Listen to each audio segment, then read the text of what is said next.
Agora que tu gravou, tava desligado. Não, eu desliguei tá, na hora que ele desligou? fez a pergunta. Tá bom. Fechou. Só dá um minutinho pra depois fazer o corte, tá ligado? Deixa passar. Isso aí. 3, 2, 1, vai!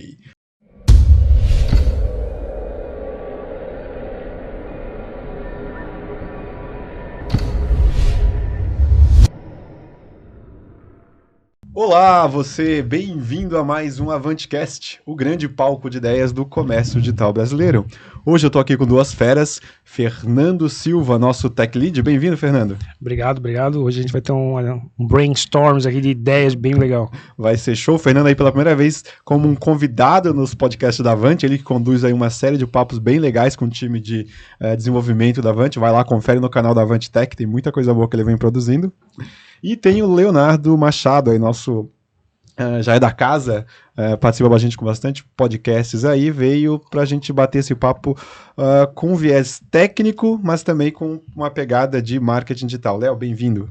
Olá, bom dia, boa tarde, boa noite e obrigado de novo pelo convite para a gente estar falando de mais um dos temas que gera muita polêmica e perguntas no dia a dia. Certo. Então, hoje, pessoal, a gente vai falar do seguinte.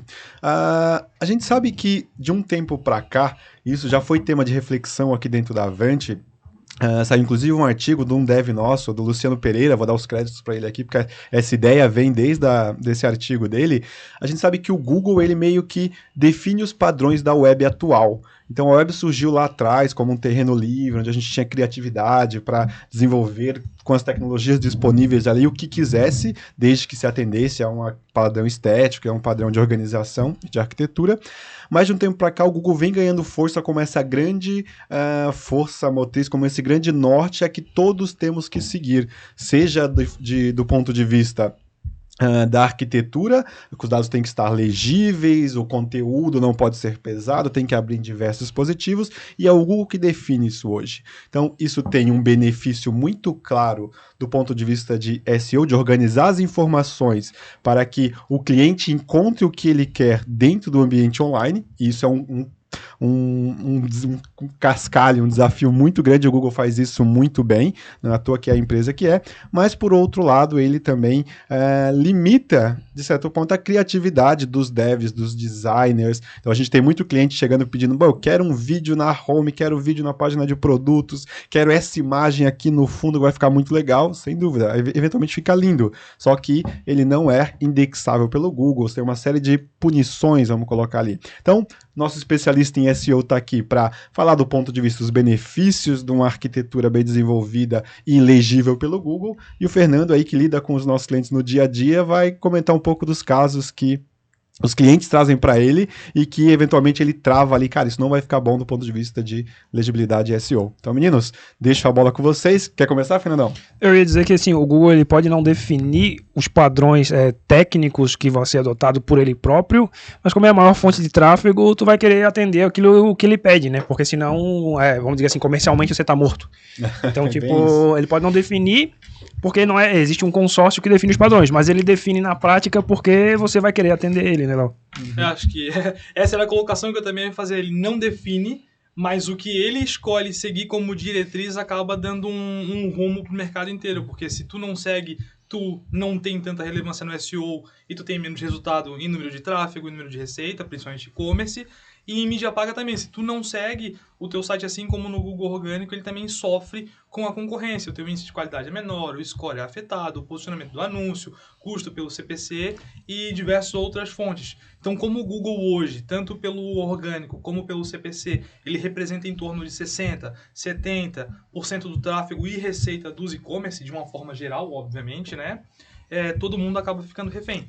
Então não é aquilo, né? Até que ponto eu preciso levar 100% em consideração o que o Google me traz como diretriz todo ano, a cada update que tem, ou eu posso ter a minha veia criativa e colocar mais coisas que tem a ver com a minha marca, a minha comunicação. Então até que ponto isso a gente deve levar no dia a dia? Acho que esse é mais o ponto e claro, eu e Fernando podemos tirar algumas dúvidas, ou melhor, dar a nossa opinião, a nossa visão como profissional, atendendo muitos e-commerce, muitas lojas há anos no mercado, do que nós pensamos e do que nós vemos aí na prática, né? Porque não tem o certo e o errado nesse contexto. Em tese, ele vai falar, se tu perguntar para alguém do Google, eles vão falar que eles pontuam aquilo que vai tornar a melhor melhor experiência para o usuário, né? Perfeito. E não é uma mentira. Muito do que ele faz é realmente fazer esse trabalho de entregar a melhor experiência. Por quê?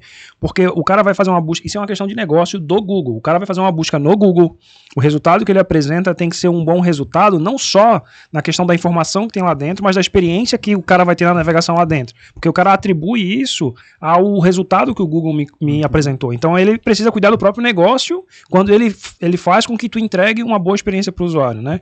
Mas a gente sabe que isso também dá uma travada em algumas coisas, como por exemplo o exemplo do vídeo na home, né? Visualmente poderia ser muito legal, é muito atrativo, mas a gente sabe que é um desafio tu ter um vídeo bonito, atrativo, em alta qualidade, super leve, que carregue em menos de 3 segundos, né? Vários dispositivos. E até o que o Fernando falou do core do Google, né? Ele iniciou como uma página que trazia um resultado para alguma dor ou necessidade, e a partir daí ele foi desenvolvendo o seu modelo de negócio, com campanhas, cobrando por clique, áreas de anúncio, YouTube, image e diversas coisas. Então, de uma forma muito resumida, que é o que eu sempre falo para os clientes e para todo treinamento que a gente dá, o Google nada mais é que um bom amigo seu, que tem uma boa rede de relacionamento, e você vai perguntar para ele uma indicação de um restaurante. E ele vai te trazer, na opinião dele, quais são os melhores restaurantes que ele considera numa ordem de prioridades de 1 a 10 por página. Ele vai te dar várias páginas. E conforme ele te indicar alguém, como critério 1, a primeira indicação dele era o restaurante de Florianópolis X, e você for lá, você for mal atendido, o preço não for atraente, o prato seja frio, o chopp esteja quente, etc., você vai vir, pô, Google, a sua rede não tá muito boa. Tu me indicou aquele teu top, a tua top indicação que eu fui para não errar, foi uma péssima experiência, eu não volto mais lá. Então ele pega essa informação também de diversas formas, traz, cruza e fala, putz, esse cara realmente ele não tá mais no meu top 1 porque eu recomendei ele, e o meu usuário, o meu amigo, a minha pessoa, a minha rede network foi lá e disse que não gostava. Então ele começa a cruzar isso tudo e cada vez muito mais coisas, obviamente, né? Para estar sendo o ranqueamento. Então até que ponto vai cada ação que a gente faz que afeta ou não o ranqueamento dele, a experiência, é o ponto do dia a dia que a gente acaba lidando ali, né? E um problema que eu vejo também, que é difícil a gente atender, é que a internet é muito diversa, né? Ao mesmo tempo, aí já me contradizendo de cara, né? Ao mesmo tempo que a gente acha legal essa questão de repente ter uma experiência visual melhor, a gente também tem que lembrar que existe uma internet super deficitária no Brasil, o 3G a gente sabe que é um 3G de mentira, que o cara não consegue de fato navegar quando tá na rua. Então tem muito isso também, né? Como é que a gente atende... Então, quando ele tá fazendo aquilo ali, ele tá meio que nivelando pela média, né? Se a gente tivesse uma internet de alta qualidade, se a gente fosse a Coreia do Sul, talvez essas métricas não teriam... Tipo, o mundo fosse, né? Essas métricas não seriam tão, assim, críticas, né? Agora, tem até um desenvolvedor do Google que ele fala que é Li-Fi, que é Wi-Fi de mentira. É uma realidade, cara. A gente vive hoje num centro urbano, a gente não pode medir a realidade brasileira pelo aquilo que a gente vive aqui, né?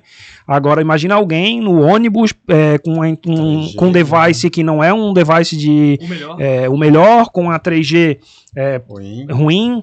Então, a experiência desse cara, então se a gente de repente não faz algo super performático, simplesmente essa pessoa não vai comprar, não vai navegar, não vai utilizar o site. Sim. Então é complicado. Resgatando um pouco do que o Léo comentou há pouco, que assim, o objetivo primordial do Google, lá atrás, ainda é isso, do tipo, era organizar toda a informação do mundo e deixá-la acessível e disponível. Então assim, não adianta organizar tudo, ele começou com isso, organizo tudo, tá aqui, ó, até a minha página é minha responsabilidade. Daqui para lá é responsabilidade de quem desenvolveu o site, etc. Ele foi caminhando e galgando e catando espaço, não, agora eu não sou responsável só por esta página, eu também garanto a qualidade das páginas que eu estou te indicando, e aí não adianta indicar a informação, tem que garantir que ela esteja acessível, e daí vem os padrões, do tipo, olha, para isso estar acessível, eu tenho que saber o que tem lá dentro, eu tenho que saber para quem aquele conteúdo é benéfico, então tem que estar indexável, tem que ser baixável em qualquer dispositivo, tem que ter uma qualidade legal, então acho que daí a gente alcança, olha,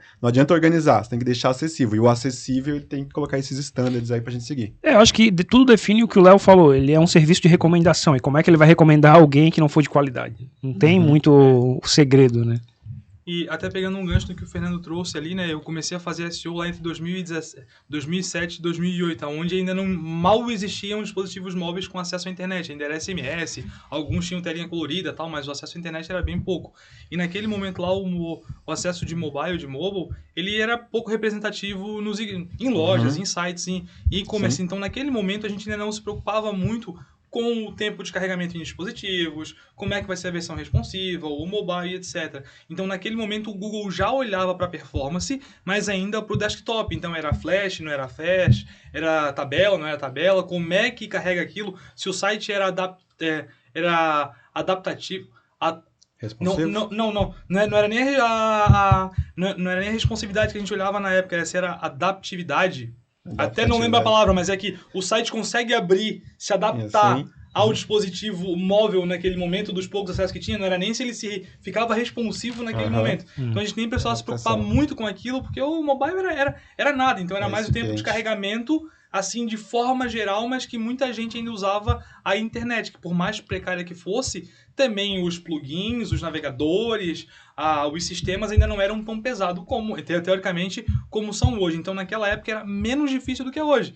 E daí o Google, obviamente, ele veio atualizando seus cores, as suas ferramentas, e hoje a gente tem que olhar para tudo, né? Se o site ele abre em 2, 3 segundos, se o mobile, que hoje representa, depende da loja, o site, mais de 60% a 70%, então quase todo mundo é mobile, e nem todo mundo está no mobile num Wi-Fi que é em casa, que já sofre muito com a internet que a gente tem em casa, o Wi-Fi já perde muito sinal, mas muita gente está no táxi, está no Uber, está debaixo de um ponto de ônibus, está indo no ônibus em movimento para casa, onde a gente tem o 4G, que não é 4G, é 3, e o 3G que quase não pega a internet. Então, como que eu faço um site que abre no desktop com Wi-Fi no cabo, abre em 2, 3 segundos, ser uma boa experiência para aquele cara que está indo num ônibus, que é um cara jovial de 18 a X anos, que é o usuário de um e-commerce de moda, que está indo para a faculdade no horário de pico, usando uma rede compartilhada de 3G no movimento onde tem um monte de montanhas e perda de sinal. Não tem como representar, tipo, abrir sempre em 2 segundos para todo mundo. Então é uma média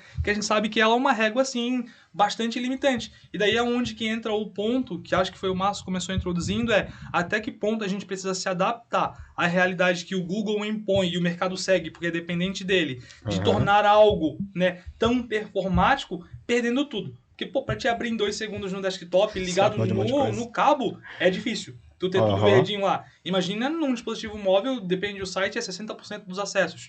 Tu conseguir abrir. Então não é nem uma questão de, tipo, a gente tá perdendo a criatividade ou não. A gente tá tendo que botar cada vez menos coisas, né? A gente trabalha muito com e-commerce, a gente até brincou hoje também que todos os e-commerce hoje são igual. Tu consegue definir, eu sei, cara, o cara quer montar uma loja, eu sei exatamente como vai ser a loja. Posso não saber a identidade visual final, mas eu sei que ela vai ter um header, que vai ter uma logo, uma caixa de busca, um login, um menu simplificado, vai ter um banner, uma caixa ali de uma barrinha de benefícios, vai ter uma ou mais vitrine e um footer e acabou. Esse é o wireframe de todos os e-commerce e em 99% dos casos vai ser branco. Ponto. Né? Tudo tá tão igual. Como se destacar nisso, tendo ali a dificuldade de colocar novas ferramentas, novas funcionalidades, vídeo. O Márcio até deu o exemplo do vídeo. É algo que todo mundo quer tornar a loja mais bonita, mais dinâmica, mais visual, principalmente sites de moda, que a gente atende muito aqui, né? E a gente tem impactos, assim, de carregamento e de experiência do usuário latente. Botou, ferrou. É claro, ganha na experiência, em mostrar o look, a nova coleção, ganha, né? Então, até que ponto que a gente tem que priorizar o carregamento, o tempo, e até que ponto a gente vai priorizar a conversão. Acho que isso aqui é um ponto que depois a gente pode falar mais. Mas uma outra questão também é que hoje, se tu botar o mínimo possível, já mal tu consegue carregar em 2 segundos. Tipo, o vídeo foi um exemplo extremo. Mas hoje um e-commerce, para estar no mínimo parecido com um concorrente, porque ninguém quer criar uma loja que tá, pelo menos, não tá no mesmo nível que um concorrente. Então, no mínimo uma ferramenta de recomendação tu tem que ter. Para ter um machine learning, tu não ter todo aquele trabalho operacional. Então já vai ter vitrines que carregam de parceiros, que vai ter request e um monte de coisa. Vai ter também uma ferramenta de avaliação, prova social. Né? Todo mundo tem ali um Your Views, alguma coisa, para botar a prova social. Vai ter uma ferramenta de busca inteligente, para não ter o trabalho operacional de estar tendo que descobrir todos os termos que estão buscando com erro, sem erro, com acento sem acento, para deixar aquele negócio mais amigável. Vai ter uma ferramenta de chat, um chatbot, alguma coisa. Então, cara, como que eu carrego em 2 segundos no desktop ou impossível no mobile, se eu não colocar vitrines ou ferramentas para tornar a minha operação mais sustentável, para eu ter uma inteligência melhor de recomendação e estar minimamente dentro do que a concorrência está fazendo. E sendo que eu dependo da plataforma. Então, acho que na minha opinião, é o maior desafio e daí envolve 100% o trabalho de todas as áreas que o Fernando está envolvido, que é a tecnologia. Seja no I.O., no headless, no CMS, em negócio de e-commerce geral, sem se ligar à plataforma, porque toda a plataforma vai sofrer da mesma coisa de forma diferente. Mas, Fernando, né? De forma... Eu tentei resumir, mas eu falei bastante, né? Sem falar da conversão ainda, vamos deixar esse assunto para depois, que é mais polêmico. Mas, cara, na tua opinião, um lojista hoje que vai montar uma loja, ele pensa em carregamento, mas como que ele consegue passar por essa barreira de plugar menos coisas, ou pelo menos o essencial, e tentar pensar na usabilidade e carregamento e performance da loja para não ficar muito defasado? Cara, eu acho que assim, eu quero tocar bem no que tu falou ali sobre toda essa questão dos scripts. Eu acho que a gente tem um desafio que é o seguinte: não é que é impossível você fazer aquelas métricas, o problema é que é inviável. Porque assim, é impossível. Cara, se a gente só desenvolver aquele sistema do zero, ficar só focando em performance, se a gente criar cada script desse que tu falou, então eu vou ter o meu próprio sistema de recomendação, cara, já tá pra entender, né? É inviável. É impossível? Não é impossível, mas é inviável. Para a Amazon talvez seja possível. É uma empresa gigantesca, tem 3 mil engenheiros lá dentro, vai fazer cada pedacinho do site, controla. Para quem não tem essa capacidade que a Amazon tem, aí você vai ter que avaliar o que vale mais a pena. Talvez eu ter um pouquinho de perda de performance e ganhar com uma recomendação mais precisa, um pouquinho menos de performance e ganhar com a aprovação social de um script. E aí a gente estava falando ali, já me veio a cabeça, como é que você mede? Eu tenho que botar um Hotjar, eu tenho que botar um Google Analytics, e isso vai pesar. Sim, sim. Acho que o desafio é como você fornece uma boa experiência para o usuário para ficar bem ranqueado no Google, sem ao fornecer essa boa experiência colocar uma porrada de script e ficar mal ranqueado no Google. Até como então, a gente costuma falar aqui, né, o cobertor é muito curto, né? Ou eu foco 100% no carregamento e eu boto uma página em branco para carregar em 2 segundos e 1 segundo e não tem produto para vender, não tem recomendação, não tem botão, não tem script, não tem checkout, não tem nada.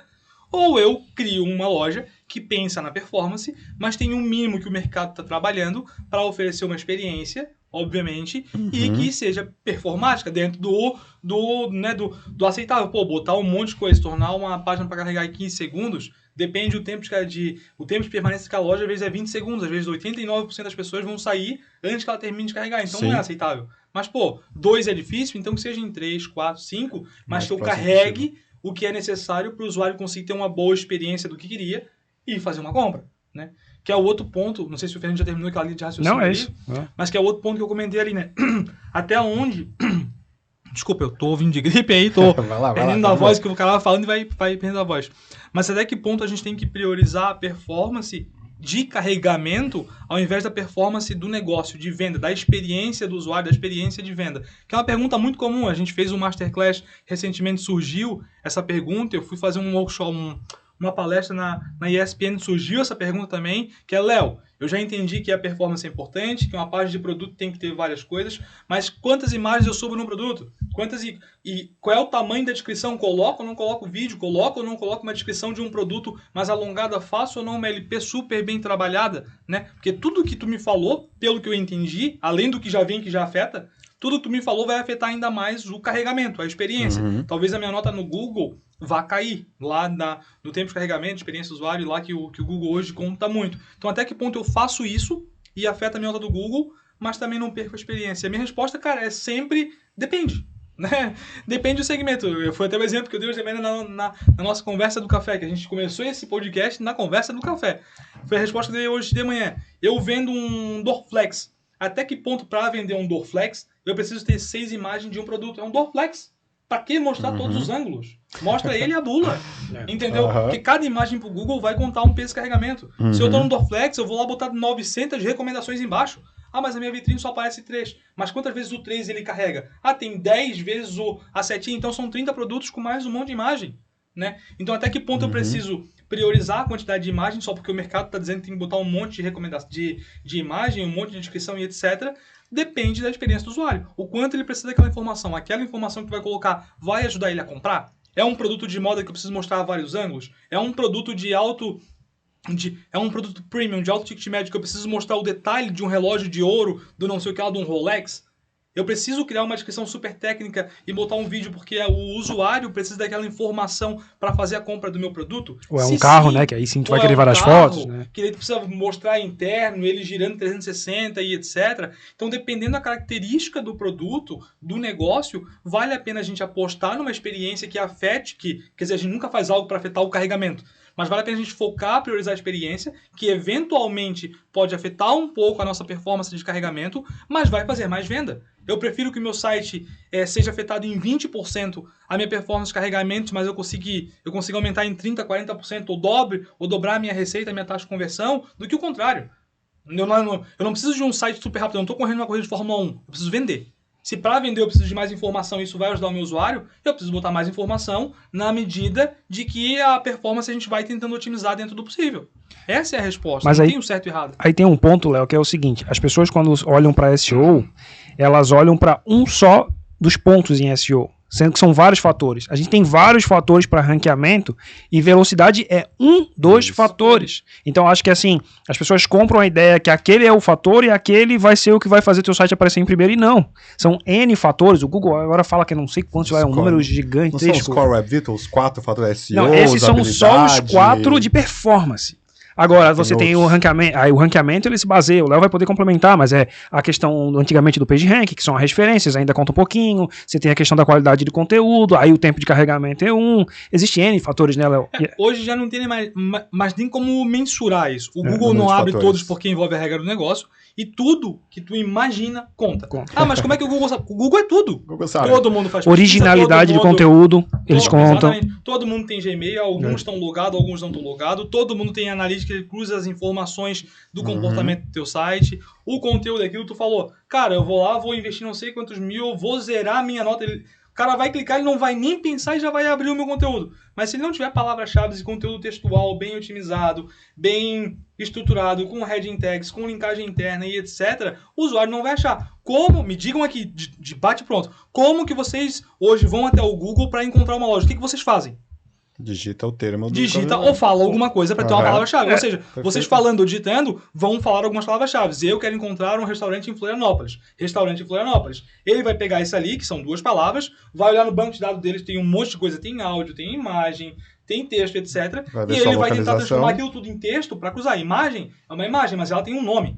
A imagem tem um nome, é ali que ele vai pegar a palavra-chave. O áudio foi transformado em texto para ele conseguir pegar a palavra-chave. O texto é um texto. Então, tudo é texto. Se eu tiver um site que abre em 2 segundos, mas ele não está otimizado com conteúdo, com meta tag, com estrutura, se ele não é original, se ele não passa uma boa relevância para o usuário, se ele não tem densidade, se ele não tem linkagem interna e externa, de novo, não adianta de nada. Não é uma coisa que vai salvar a lavoura. É um contexto geral. SEO não é só o texto, não é só a meta tag, só a descrição, não é só a estrutura de headings, o H1, não é só o carregamento, não é só a usabilidade, é tudo. Entendeu? O Márcio até brincou, e não é brincadeira, eu não sei se ele falou ou não brincando, mas tem clientes nossos que pensam, cara, eu tenho que deixar tudo verde, porque se o meu negocinho de SEO tiver verde lá no Google Web Dev, lá no PageSpeed Insight, é porque eu vou ranquear super. Não, isso aí é só um critério de SEO que envolve o carregamento, que hoje é dividido em 4 pilares. Antigamente era uma nota. Hoje, todas envolvem carregamento, mas são 4 pilares que tem N coisas dentro dos 4 pilares. Cada um deles. Na verdade, se tu pegar as pessoas que estão acima de ti na página e medir os Web Vitals dela, provavelmente capaz ela tá até com menos que você. Não quer dizer, não tá totalmente relacionado. Ele é um dos fatores que dá dos pesos, né? Da localização, de onde você tá, de quem buscou aquilo antes de você. O grande final da história é que assim, você tem que entregar uma boa experiência e um bom conteúdo. E um dos fatores, inclusive, que o Google mede, eu estava lendo esses tempos atrás, é quando você bota um termo, apareceu a sugestão do teu site, você clicou, você foi lá no site, a velocidade que você volta pro Google importa muito, porque se tu volta muito rápido do teu site, tu tá dizendo pro Google, não encontrei o que eu queria. Então ele passa a te ranquear, é mais um sinal para ele te ranquear para baixo. Que é o que o Léo falou, ele tem e é o bounce rate, não aquele do próprio site. Ele tem um bounce rate especial para SERP ali, né, para página de resultado de busca. Então, como é que você prende o usuário lá dentro? Não é deixando carregar a página muito tempo. Eu sei que alguém pensou, mas não é. Não é. Cara, é você entregando um bom conteúdo, entregando aquilo que o usuário quer. Eu quero levantar um ponto aqui, que é uma coisa que eu ouvi um pessoal de moda falando e eu queria ver a tua opinião. eles estavam falando sobre a questão de geração de conteúdo, um conteúdo... Já é polêmico. Já é polêmico. Já vai me botar na fogueira. Na polêmica. E aí eu lembro que muita gente ficava cobrando das marcas, a fabricante, então eu sou um revendedor de roupa, por exemplo. Então eu cobro que a marca, por exemplo, sei lá, vou dar um exemplo, a Nike faça o material. Só que tem um problema, se todas as lojas começarem a usar o material que a Nike deu, vai ficar tudo igual. E aí o Google, ele leva em consideração a originalidade do conteúdo. Então, o que tu acha disso? Essa questão do conteúdo gerado pela marca versus o conteúdo gerado pelo próprio lojista ou varejista? Tá, boa. Cara, eu sempre trago a alusão, né? Imagina, a gente tem hits de música, né? Independente de gosto de música. Um gosta mais de funk, sertanejo, rock, etc. Pensem, né? No ritmo que você gosta, na música que você gosta, e imagine que você viu aquele cantor, aquela música que você gosta, e daí 10 pessoas começaram a fazer a mesma música, a repetir a mesma coisa. Você vai falar, nossa, que horrível! O cara tá tentando copiar o cara lá. Não é a mesma coisa. Então, quando a marca vai lá e cria o conteúdo, é para dar a base para os outros verem o que ela está querendo dizer, passar com aquele conteúdo. Não é tipo, olha, tá aqui o conteúdo, faz copy-paste. Né? Porque antigamente, o Google não olhava a questão de duplicidade de conteúdo e originalidade. Hoje, ou melhor, já faz um bom tempo, ele olha quem que publicou aquele conteúdo, quem que é o autor que está mais tempo indexado, qual é o tempo que aquele conteúdo está indexado, qual é o que é mais relevante em termos de acesso, linkagem, etc. Hoje, nem sempre quem publicou o primeiro é quem é o autor principal do Google para aquele conteúdo. Mas a regra é, sempre criem conteúdo original. A marca te disponibilizou um guide de comunicação para descrever um produto, uma oferta, pegue aquilo não como no sentido vou copiar e colar, porque senão ambos podem ser punidos. Mas pelo contrário, eu já sei o que ela quis passar, então eu não preciso ter que pensar em muito para falar sobre um produto. Eu posso reescrever ele da minha forma, otimizando com os meus termos, usando o guide que a comunicação me passou. Esse é um tênis que brilha no escuro, a mola dele faz tu pular 3 metros de altura sem nenhum esforço e tu ganha qualquer corrida. Esse é o guide. Crie agora um texto de 500 palavras usando esse guide de comunicação, essa diretriz, mas otimizando da tua forma. Que daí sim o Google vai te dar muito mais autoridade e vai te dar melhor posicionamento do que se tivesse copiado o outro, né? Então é um erro de interpretação, né? Muitas vezes o varejista ele acha que aquele conteúdo é para ele usar e na verdade eu acho que aí tu teve a melhor definição. Ele é um guide para você criar o seu conteúdo em cima dele, né? É que na verdade não necessariamente é um erro de interpretação, porque o cliente, na hora que ele recebe aquilo da indústria, a indústria efetivamente fala para ele, cara, olha, usa esse aqui. Por quê? Se ele deixar a liberdade pro varejista criar e desenvolver em cima, o cara vai sair do guide da marca. O cara, a decisão sobre que conteúdo usar tá muito na mão do varejista e pouco no controle do time de marketing da indústria. Então os caras falam, cara, ó, eu criei, você não precisa pensar, só copia e cola. Só que aí isso prejudica tanto o varejista quanto a marca. Só que esse cara não tá olhando para essa questão de performance de venda, né? Sim, eles não... Acho que também não é nem o ponto do a marca impõe, sabe?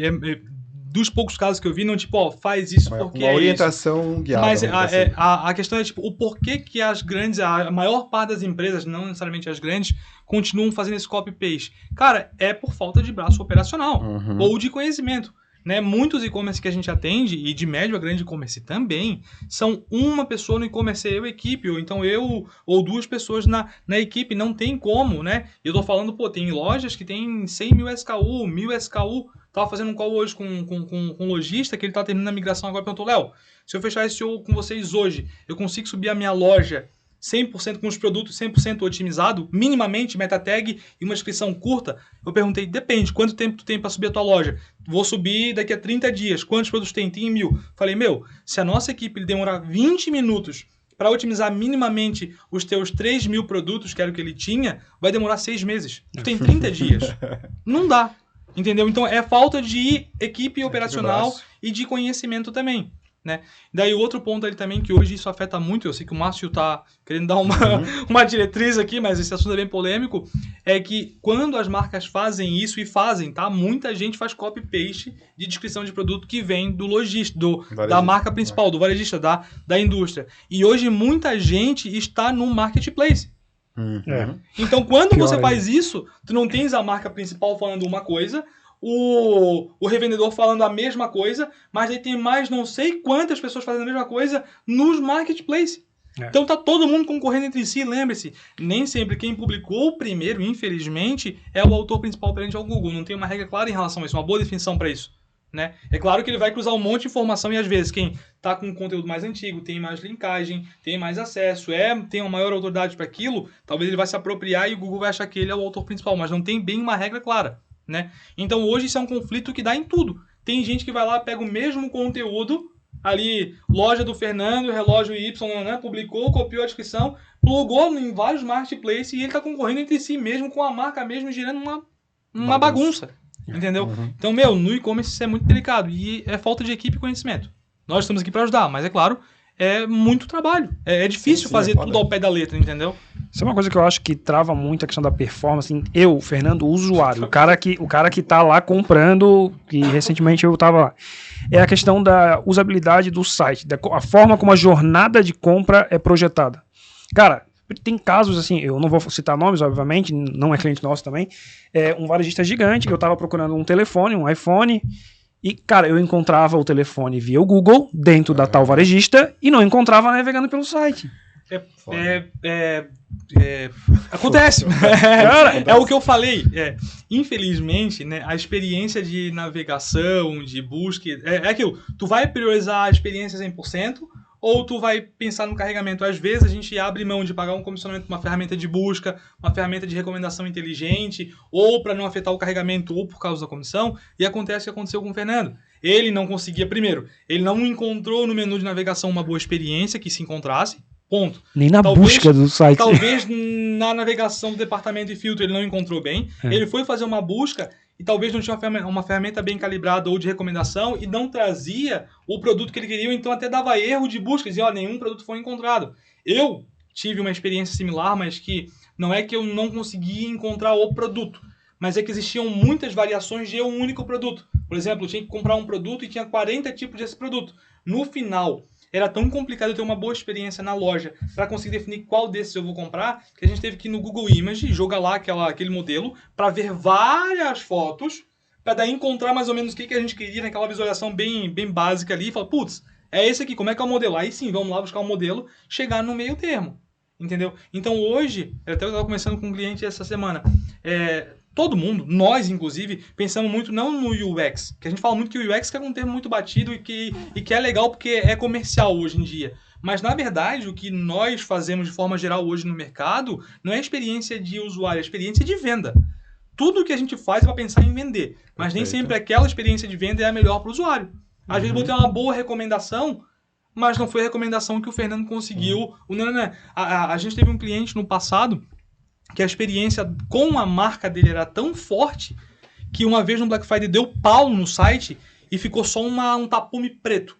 E mesmo assim ele falou, nossa, deu pau, vamos ligar pro cliente. Falou, cara, deixa quieto. Tava vendendo o dobro. Então, às vezes, a vontade da pessoa é tão boa de comprar, a experiência era tão boa com a marca, do usuário com a marca, que não importasse a experiência de venda, como estava ali a home. Vou botar 300 banners no Black Friday, botar um monte de contador, né? Falei, não, cara, o cara vai ele vai encontrar a forma de, claro, né? Ele está se esforçando, mas ele vai encontrar a forma de comprar. Então, às vezes, a experiência que ele tem com a marca, o desconto, tudo é tão vantajoso que ele vai e compra. Ou, às vezes, a experiência do usuário de compra é tão ruim que ele vai ter que ir em outro lugar para conseguir encontrar. Mas tu viu como isso conecta com aquela nossa conversa do início? A questão da busca, do tu ter um bom script de busca no site. Não basta só carregar rápido. Eles não tinham como me mostrar o produto. Carregava muito rápido a página, mas não tinha como mostrar o produto que eu queria. Sim. Então aquilo que a gente estava conversando lá atrás se conecta agora. Cara, é a experiência como um todo. Não é só carregar rápido. Carregar rápido é bom? É. Mas também você não pode abrir mão de determinadas coisas que vão trazer também uma conversão maior. Da UX, cara, também tem outras coisas assim que, tipo, checkouts e essas partes, tem que tomar cuidado para não pendurar coisa demais lá. Eu vejo as pessoas querendo muito poluir essa experiência do checkout, que deveria ser o lugar onde tu menos pede coisa. Não pode pensar. Deveria ser, cara, ali não tem tempo para pensar, é o tempo de finalizar, o cara tá no caixa. Tu não pode começar a botar... Imagina se tu chegasse num caixa do supermercado e tu começasse a impor pro cara, antes do senhor passar a compra, faz esse cadastro aqui, coloca mais isso aqui, clica nisso aqui. Cara, você desiste, cara. Você fala, tipo, não, obrigado. O modelo de montar essa jornada ali no final do fluxo é muito para a mentalidade vem do comércio físico. Então, você vai no mercado, antes de você chegar no caixa mesmo, você tem lá na fila, tem uma porrada de produto oferecendo e etc. Vai levar isso aqui que são os produtos de indulgência ali, que é compra por impulso. Se você vai na recomendação, os caras não, coloca aí no meu carrinho, vitrine de recomendação, baseado no sei o que, até o carrinho, beleza. Só que aí passou a etapa depois do checkout, os caras, não, mas aqui ainda dá para colocar. Mas não, checkout é checkout, cara. Checkout é reta final. Agora eu quero acusar vocês, que são do marketing. Mas assim, ó, eu vejo muita gente do marketing pedindo pra colocar coisa no checkout ali. Não vocês, mas sabe o que é? Assim, coloca esse dadozinho que um dia a gente vai fazer uma campanha pra... Cara, não, calma. Não façam isso, pelo amor de Deus. Eventos, tudo isso dado que a gente vai gerar. Outro assunto polêmico, né? Ou a pessoa é desenvolvedor, ou ela é qualquer coisa que é do marketing. Né? Existe uma rixa. Mas não tem a ver, tipo, o Márcio é do marketing, eu tenho um pé no marketing, eu também, junto com a Thalia, a gente toca ali área de performance, que tem marketing de performance, mídia, né? Propriamente dito, tem SEO e tem CRO. Uma regra que a gente tem clara ali é nunca mexer no checkout. Já teve muitos engenheiros, muito tudo para mexer no checkout. Chegou a partir dali, em último caso, a gente vai ver se não vai colocar em risco muita coisa. Né? O primeiro ponto que a gente fala, cara, o checkout é igual mundo físico. O checkout, pra mim, é a analogia que eu uso para todos os clientes, cara, é igual o mundo físico. Pensa no mercado. Tu foi, chegaram os teus convidados, louco de sede, para fazer um churrasco, louco de fome, tu não tinha comprado a carne e a gelada ainda. Vocês foram até o mercado. Pra ir no açougue, tu teve que atravessar o mercado inteiro. Né? Era horário de pico, porque tu deixou pra cima da hora, né? Então tu foi lá, tu comprou a carne, pegou a gelada, e aí tu veio o mercado inteiro de novo, né? E tu parou ali no caixa, tu ficou 15, 20 minutos, porque era horário de pico. Aí chegou lá no caixa, ela falou, nossa, eu vi que tu comprou aqui alcatra, picanha, contrafilé, enfim, a carne de preferência no valor, etc, né? Ali, ou nem carne era, se fosse vegetariano, vegano, essas coisas, né? E comprou aqui, mas, tem uma promoção Y. Não queres ir lá de novo no final e comprar aquele outro negócio? Fala assim, olha, eu até me interesso, mas eu não quero sair de novo pra ir lá e não quero pegar mais 15 minutos de fila de novo. Então, pra quê? Tu vai fazer isso, tu vai correr o risco do cara sair, ele lá pegar o negócio, quando voltar ele não querer ficar mais na fila e não comprar nada? Chegou no caixa pra pagar, chegou no checkout, nosso objetivo é passar o mais rápido possível pro próximo entrar na fila, e etc. Não tem que recomendar, na minha opinião, né? Não existe recomendação, o processo já foi feito. Se tu tinha que fazer alguma coisa, era antes de ele ir pro checkout, antes de ele ir pro caixa. Tinha que recomendar alguma coisa, vai lá, né? Eu não tenho nada contra. Ou depois, né, Léo? Ou depois de fechar, né? Depois que tu fechou, aí tu pode mandar um e-mail com produto de recomendação pro cara, tentar fazer alguma coisa. Coloca no seu pedido. E hoje, por mais que tenha muito machine learning, muito mesmo, estão cada vez mais inteligentes, mas, as ferramentas ainda não se tocaram que muitas compras são feitas pela pessoa que não vai usar o produto.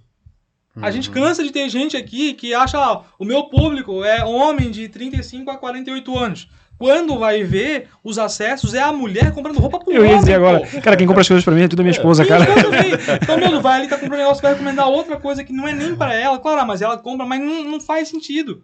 Entendeu? Às vezes, tu vai com... Eu comprei... Enfim, comprei alguns itens pra minha esposa que faz um curso específico.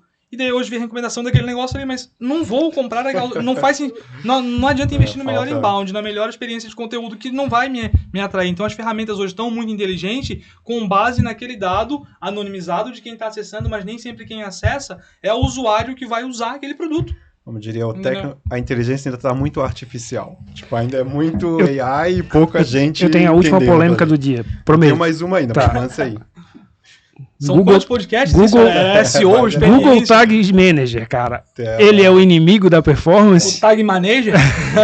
Ele é o inimigo da performance. Eu ia falar bem isso. Quando você colocou que o pessoal do marketing gosta de colocar coisa, uma das coisas principais que a gente gosta e quer colocar ali, cara, é para entender, será que o carrinho tá funcionando? Será que ele preenche o cadastro ali? Qual é o campo que dá mais problema? E para saber cada coisinha dessa, eu tenho que colocar lá eventinho, tag manager, script de Hotjar para ver os vídeos, mapa de calor e etc. Então, muitas das vezes, até para proporcionar uma melhor experiência para o usuário daqui a 2, 3 meses, eu preciso entender como é que ele está navegando hoje. Para entender, eu tenho que tornar a experiência dele um pouquinho pior com uma série de scripts carregando. Só que aí eu acho que tem um ponto, né? Por um tempo. O problema é que as pessoas, você torna pior por um tempo para levantar os dados, analisar e, pelo amor de Deus, retire o Hotjar depois que você usar. A questão não é nem só o Tag Manager, né? Porque Para quem não conhece, acho que o Fernando pode explicar um pouquinho mais o que é o Tag Manager, o Tag Manager, o GTM, enfim, né?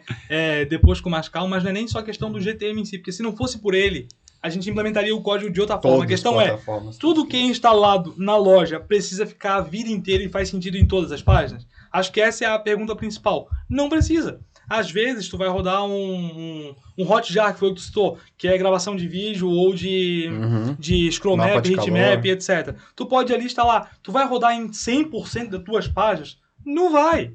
Vou botar num departamento X o que mais tem acesso ou que eu quero medir. Bota só naquela URL. Vou analisar o produto. Pega 2, 3, 4, 5 produtos que mais tem acesso de tipos diferentes, o que faz sentido. Analisa ali. Então tu limita, ao invés de disparar aquilo em 10 mil páginas, tu dispara em 2, 3, 4. E quando terminar, tu pode ali desativar, deixar em stand-by aquele script. Antigamente usava-se uma ferramenta, que eu não vou citar o nome, para fazer teste AB, mas essa ferramenta, ela acabava fazendo o site piscar. E daí toda vez que tu acessava, ela piscava. Era milissegundo, mas piscava. Tu via o piscar assim, e falava, nossa, o que tá acontecendo? O que tá acontecendo? Ele não era nenhum cliente nosso ainda, tava negociando. Falei, tu tens a ferramenta X para fazer tal coisa? Assim, a agência está disparando essa tag dessa ferramenta X em todo o site, ao invés só na página específica do teste AB, todo o teu site está piscando, tipo um fechar dos olhos mesmo, né? Ele foi lá e pausou e realmente resolveu. Então, nesse caso aí, só para tu entender do piscar, mas qualquer ferramenta, qualquer coisa que tu coloque no site inteiro, vai contar como peso do carregamento para o site. É mais um script, mais um monte de request para o site inteiro. Se é uma ferramenta de marketing ou de qualquer coisa que tu consegue habilitar só nas páginas específicas, a habilitação nas páginas específicas. Terminou e tu lembrou e tu quiser ir lá desabilitar, desabilita. Porque hoje não é nem só o Tag Manager, mas tudo é realmente preciso e por tanto tempo em todas as páginas? Não. E o segundo tem um Tag Manager. Tem alguém que está fazendo, né, uma gestão do Tag Manager ou ele é só um negócio esquecido para facilitar a implementação de coisas para não ter que botar no código na mão? Né? A explicação para quem não conhece o Tag Manager é o seguinte: imagina que você tem que colocar um script no site. Antigamente você teria que abrir o código fonte, ir lá, injetar esse script HTML, salvar, fazer o deploy do site como um todo. Essa é a forma manual de fazer. O Google lançou uma ferramenta onde você coloca um script só e através de um painel administrativo do Google você consegue colocar esses scripts dinamicamente. Então isso evita que você precise ficar fazendo um trabalho manual, redeploy. Só que aí vem uma frase batida que faz sentido. Com grandes poderes vem grandes responsabilidades. Uma vez que você permite que qualquer pessoa injete um script ali, isso é perigoso. Você poderia colocar um script ali que, sei lá, que faça qualquer coisa de ruim. Pode estragar o teu site. Que pode estragar, pode quebrar alguma coisa. Você, perigoso até no sentido de você pode desabilitar o seu botão comprar. Vamos dizer assim, é um perigo de você acabar com a performance. Normal, porque envolve o código, isso, e tudo, né? Então, olha só o risco que você está tendo ali. Então, você tem que tomar muito cuidado com o gerenciamento. Isso que o Léo falou de gerenciamento, para mim, é o ponto-chave. Porque muitas vezes a gente vê, assim, clientes que recém chegaram na empresa, que muitas pessoas tinham acesso ao Tag Manager.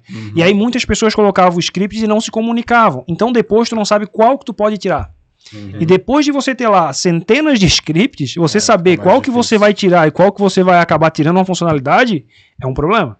Sim. Então o gerenciamento, para mim, é a palavra-chave do Tag Manager. Então acho que, só respondendo sua pergunta, não, o Tag Manager não é o inimigo, mas assim, poderia ser muito pior sem ele. Hoje ele permite que a gente coloque scripts dentro dele e não os scripts isolados no código do site. Imagina aquele teste momentâneo que tu falou. Imagina fazer aquele teste momentâneo sem ele. Seria quase que inviável. Tu parar todo o time para colocar uma tag, depois tu para, tu coloca a tag.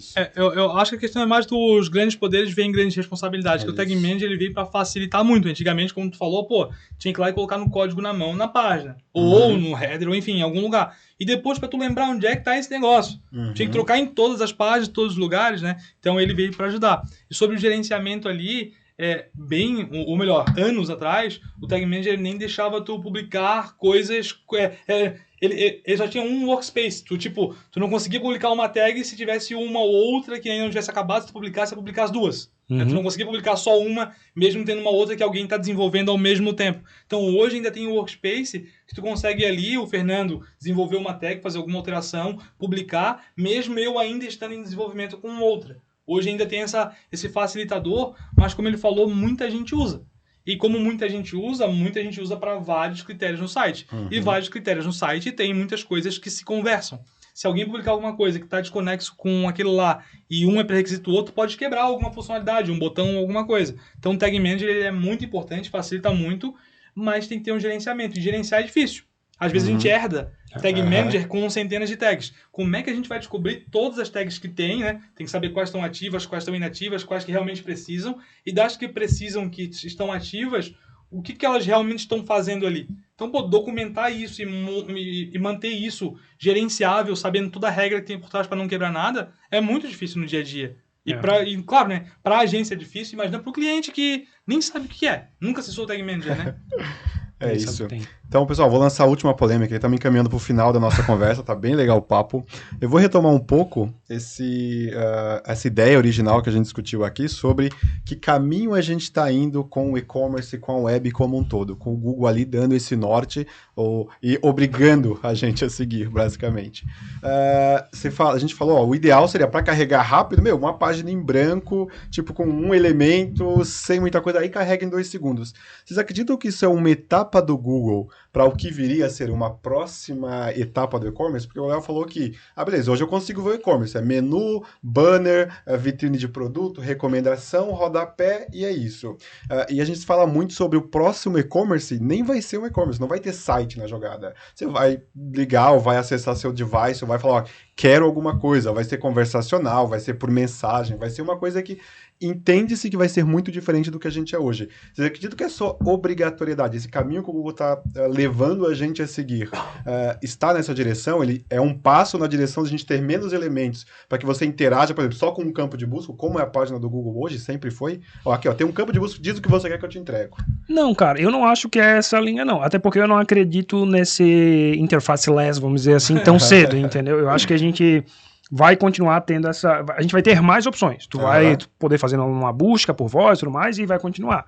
Eu acho que realmente... Eu vou bater de novo na tecla. É uma má interpretação de que só isso importa. Esse é dos fatores que importam para entregar uma boa experiência. E entregar uma boa experiência está dentro de tudo aquilo que a gente falou, que o Léo citou, de ter uma boa busca, uma boa categoria, um bom tudo. Então, eu acho que a mensagem que para mim fica é: esse é só um dos fatores, existem outros fatores que você deveria estar olhando como um todo. Sim, velocidade é importante, junto a outros fatores que vão fazer você ter uma boa performance. Eu acho que essa é a mensagem. Boa, que é tão polêmico ali, tem tantos tipos de resposta, né? Mas acho que o Fernando resumiu bastante ali. A gente já falou durante todo o podcast em tantos pontos que influenciam, que, na minha opinião, acho que não é a questão do tempo que carrega. É só tu olhar, cara, no teu independente, hoje, pega você, cliente, que tá vendo, você site, você e-commerce, você de qualquer operação, pega o teu e-commerce e vê qual é a parcela dos teus usuários que ficam mais de 10 segundos na tua página. Hoje, tu já sofre com o tempo de carregamento. Então, tu vai olhar, 90%, 89%, 85% já ficam mais que 10 segundos, ficam até quase 2 minutos. Então, esse pessoal, se tu conseguisse melhorar minimamente o carregamento, eles seriam favorecidos. Mas não é tu melhorando de 4 para 2 segundos que tu mudaria a vida deles. Mas se tu melhorar a experiência deles, ou melhor, tornar o resultado que eles queriam, a necessidade que eles queriam, mais acessível em menos tempo, e que eles conseguissem fechar uma compra e ter aquilo em casa, já resolveria a vida. É igual, tipo, quando tu vai no restaurante de Florianópolis que o Google te indicou ali, são muitos os critérios que vão definir se aquilo foi bom ou se foi ruim. Né? Se a comida estava gelada, se a comida estava bem temperada, se estava bom, se o papo estava bom lá, se o som estava ambiente, se a iluminação estava... Tem muitos critérios. Um ou outro talvez pudesse não ser o melhor. Cara, o garçom ele me atendeu bem, só que ele demorou. Mas a comida estava tão boa e o papo foi tão legal que eu volto lá. Entendeu? Então não é uma coisa que vai mudar o jogo. Entendeu? Na minha opinião, eu não sou dessa geração miojo que, nossa, tem que carregar em 2 segundos, tem que abrir muito rápido, tem que ser AMP, tem que ser... Não, eu tenho que conseguir fazer aquilo que eu fui. Se eu demorei 2 segundos ou 2 minutos, depende da característica do meu produto, do produto que eu queria comprar. Se eu conseguir fazer e foi fluido, eu não tive nenhuma dificuldade, não quebrou, e eu consegui fazer, eu recebi o meu produto com uma boa experiência, uma boa embalagem, era qualidade, etc., eu volto lá. Porque o tempo de carregamento é só o de início. Mas o cara demora 2 minutos para comprar, então não importa se é 2 segundos. Né? Daí acho que o ponto mais... Acho que se fosse para adaptar, desse uma resposta mais assim, direta. Né? Eu sei que eu não vou conseguir abrir tudo em 2 segundos. Mas o que eu preciso fazer, o que vocês me recomendam, o que na minha opinião eu recomendaria para o pessoal se esforçar? Cara, cria uma experiência que vai carregar de forma equilibrada. O cara só precisa carregar todo o site, toda a página em 2 segundos? Não. Mas qual é as principais telas que ele tá? Tu consegue ver no GA. Dentro daquelas principais telas, todos os elementos que compõem a primeira experiência de carregamento dele carregou em poucos segundos, não importa quantos. Quanto menor, melhor. Se sim, vai melhorando cada vez mais. Às vezes, para carregar um site inteiro com todos os scripts, demora muitos segundos. E é o que o Google vê. Mas a primeira tela, das principais telas dos devices que eles estão, tá com uma boa experiência para pelo menos ele começar a entender o teu site? Que às vezes vai botar para abrir no celular, mas tu tá olhando pra tua mulher. Então tu não tá nem olhando direito ali. Não espera mais. Ou então no clique tu clica, mas vai ver outra coisa rapidinho, entendeu? Então é muito assim que é a experiência, na minha opinião, né? E um último disclaimer também, né? Porque as pessoas, a gente às vezes podem entender errado. Ninguém aqui tá falando pra deixar você ficar com o site lento, pelo amor de Deus. Não carrega sua home cheia de banner e vídeos e deixa o site lento. O Léo falou, é uma experiência como um todo. Uma boa experiência como um todo envolve um carregamento adequado, vamos dizer assim. É uma troca. É algo adequado. Muito bem, já que ele citou meu nome, eu vou ter o direito de responder de novo. Existe a frase, existem as pesquisas que eu não vi, não concordo, eu posso fazer testes ali, vocês também, que cada segundo que passa afeta em não sei quantos % a taxa de conversão. Otimizem a loja de vocês, independente da plataforma, para abrir em 2 segundos e ver se vocês vão converter X% mais. Não vão! Otimize e bote um formulário grandão no checkout e vamos ver se você vai converter. O cara abrir em 10 segundos, cada 1% afeta o 10% da taxa de conversão, 1 ponto percentual na taxa de conversão. Agora abre em 2. A taxa de conversão é a mesma, um pouquinho melhor. O pessoal pega uma meia informação, uma informação X e bate muito nela com aqueles malditos clickbait. Nossa, se você abre não sei quanto, vai morrer, vai mudar e vai não sei o que lá. E daí o pessoal leva como verdade, entendeu? Mas não é. Cada negócio é um negócio. Então, acho que a resposta acho que é bem essa que o Léo deu. Então, não é assim, cada e-commerce é e-commerce, cada segmento é um dele, cada tipo de consumidor tem características específicas. Então, testa. Quer colocar uma página mais simples para carregar mais rápido e proporcionar uma experiência X? Testa com a original, vê como é que a gente vai evoluindo e proporcionando aí uma melhor experiência para o cliente da sua loja. Pessoal, Fernando, muito obrigado por ter vindo, cara. Acho que foi um papo excelente aí, trocamos várias polêmicas. Era para ser um assunto, foi uns 3 ou 4, era para ser 20 minutos. Eu não quero ser polêmico, mas botão de compra verde converte mais. Depende do caso, converte mais. Por incrível que pareça, né? Léo, obrigado, cara. Obrigado pelas contribuições aí. Vejo vocês no próximo AvanteCast. Deixa aí os comentários dos assuntos e temas e polêmicas que vocês querem ver a gente discutindo aqui, que eu vou além desses convidados, a gente tem uma série de especialistas aí que eu vou trazer eles para tornar a sua vida aí mais fácil. Obrigado e até o próximo. Valeu, galera. Tchau, pessoal.